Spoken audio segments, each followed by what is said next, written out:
The opening arc of Nightfall is considered to be the best part of the storyline. To understand why is this arc so significant, we're taking a deep dive into the opening chapters of Nightfall, the events between the Arkham Breakout and Batman's encounter with Bane. The Broken Bat is the official name that DC Comics has given to this initial arc, containing the first 11 chapters of Nightfall. The Broken Bat is a pretty solid name for this section, because these comics illustrate just how to break Batman, using very compelling storytelling techniques. The prelude to Nightfall explored the Batman's weakness and culminated in the massive breakout from Arkham Asylum, orchestrated by Bane as part of his master plan to destroy Batman and take over Gotham. Following those events, Nightfall begins in Batman 492, the first chapter after the Arkham Breakout. The first of the lunatics to make a move is the Mad Hatter. Despite being already exhausted, Batman takes down the Mad Hatter with help from Robin, and they finally realize that Bane is behind everything. The real purpose of this first chapter is to bring Batman closer to the underlying thread of the storyline. At the beginning of the story, Batman wants to know who is behind the Arkham Breakout, and by the end of it, he finds the answer. Batman goes from ignorance to knowledge. This is called progression, and it's something that every good story should have. In fact, progression is the key word to understand the success of the Broken Bat. Every chapter of the story brings a new development, a new situation that makes the story progress to the inevitable moment when Bane breaks Batman. This first chapter features the introduction, the presentation of the players and the conflict, the presentation of a weak Batman, a relentless Bane, and their struggle to overcome each other. Every chapter presents a different challenge for Batman before his final confrontation with Bane.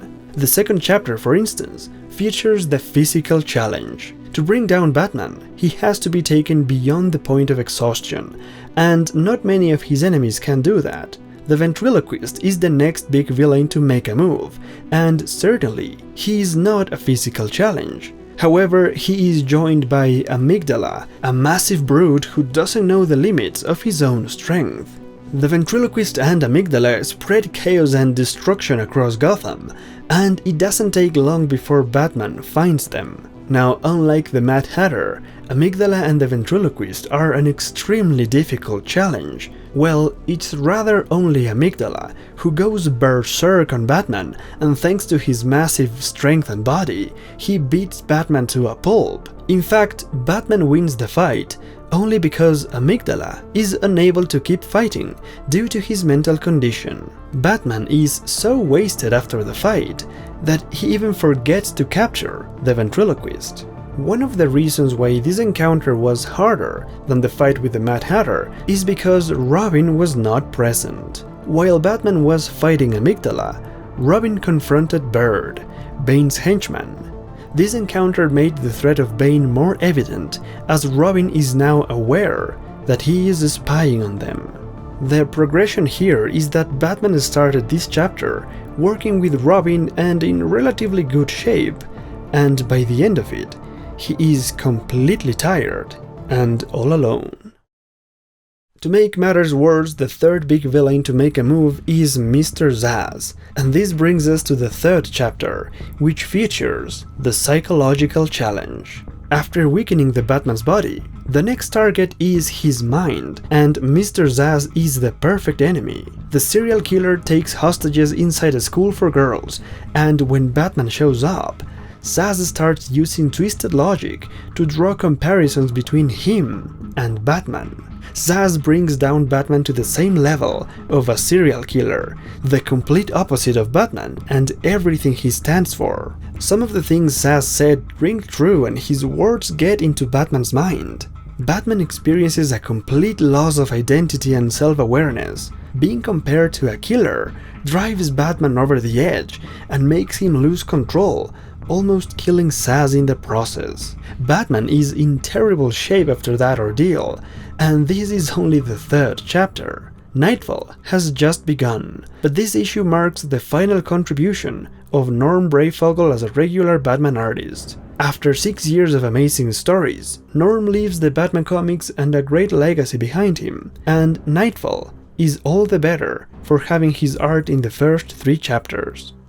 The 4th chapter does not present a challenge, but rather it reinforces the threat of the enemy.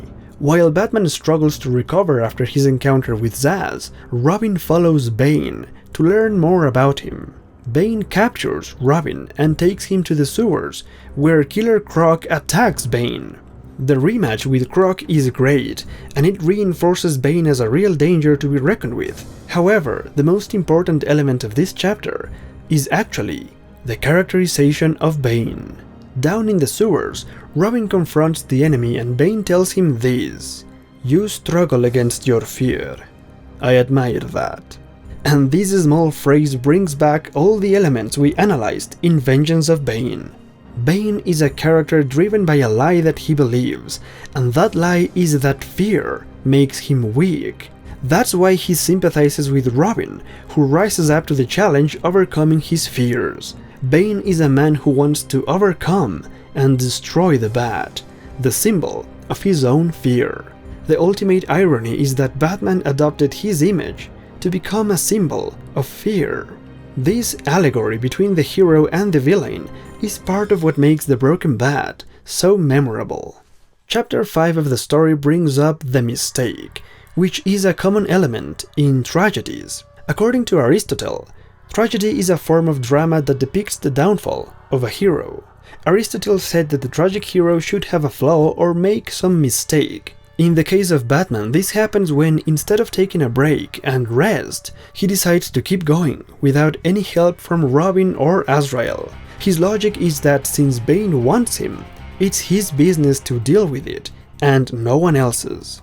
And that's exactly what Bane wants. Bane knows Batman all too well by now, and he knows Batman won't stop until things are under control. Bane counts on Batman to keep pushing beyond his limits, playing his game, and falling straight into his trap. Chapter 6 introduces the new Firefly. He is an old and forgotten villain, but in this story, the character was changed and improved. He was turned from a harmless and somewhat ridiculous enemy to a dangerous arsonist. Batman confronts this new Firefly all by himself yet again, telling Robin not to interfere. The reason is because Batman believes that he is the only one capable of dealing with these dangerous lunatics. At this point, Batman is overwhelmed by the circumstances. He is not in control anymore, and the only thing under his control is Robin. Batman keeps pushing him away to protect him from danger, but again, that leaves him alone against madness. Chapter 7 features the Reckoning, also known as Analyses, the moment when a character realizes or discovers something critically important. In this case, it's Bane who figures out that Bruce Wayne is Batman.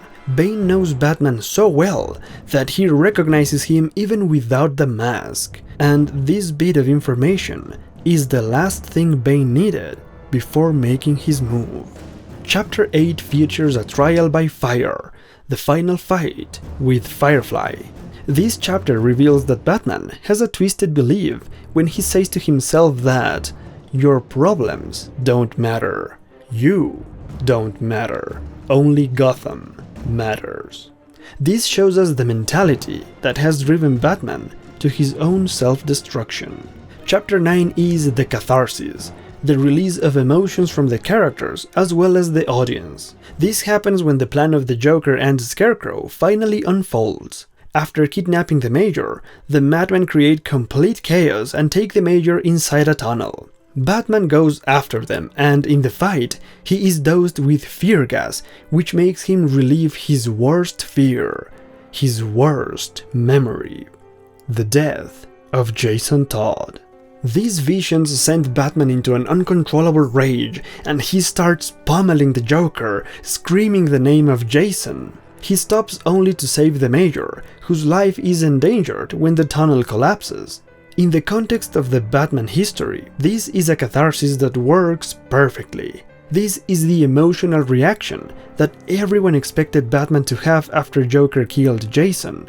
Every Joker story after a death in the family neglected this aspect, and that's why Batman 496 works as a catharsis, for Batman and for the readers as well, because this is the first time that Batman shows emotional distress for Jason's death, and this creates an emotional connection with all of the people who feels the same way as Batman.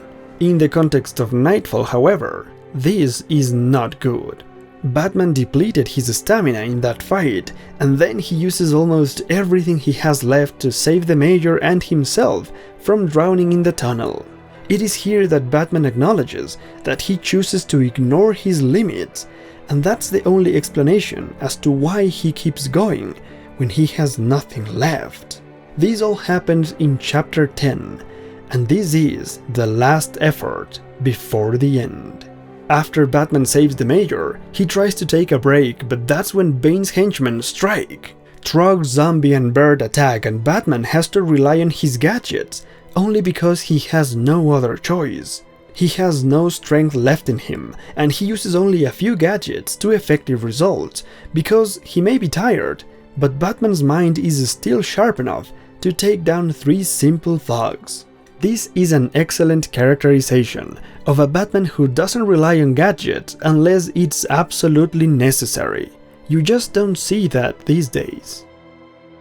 As I said in the beginning of the video, progression is the key to understand the Broken Bat, because this story arc changed Batman, taking him to a darker place than that in which he started.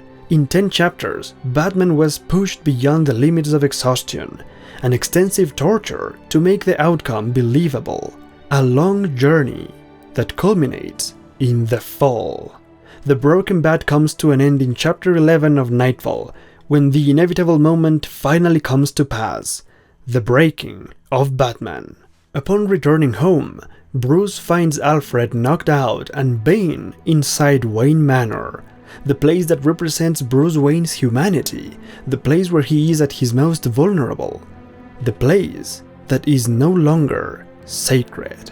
There is nothing much to say about what happens next, except that it is the most brutal beating Batman has ever taken. We're talking almost 20 pages of non-stop beating across Wayne Manor and into the Batcave, a merciless attack viciously delivered by someone who doesn't just want to defeat Batman, he wants to humiliate him. And unlike any of the previous Batman stories that have ever been created, this one doesn't have a happy ending. Batman has been carrying the weight of all his past mistakes, his wrong decisions, his poor judgment, his obsession, and now it all comes crumbling down. Bane is a monster determined to break Batman, and he is enhanced by the same drug that almost destroyed Bruce. This is a landmark in history, as it is the first time that Batman faces an absolute and total defeat. Batman is not even able to fight back, making his defeat that much painful, and as a result, Batman is broken. This is a tragic Batman story, and that by itself is something unique, never seen before. This is why the Broken Bat is so enduring and fascinating. You never thought it could happen.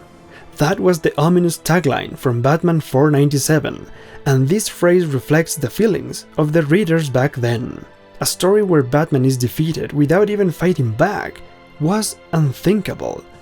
That's why it hurts so much. That's why it works. Not even the death of Superman was so effective, because there, the hero had a chance to survive, to fight back, and to give his life fighting to defeat the enemy. A heroic end for sure, but not nearly as good as Nightfall.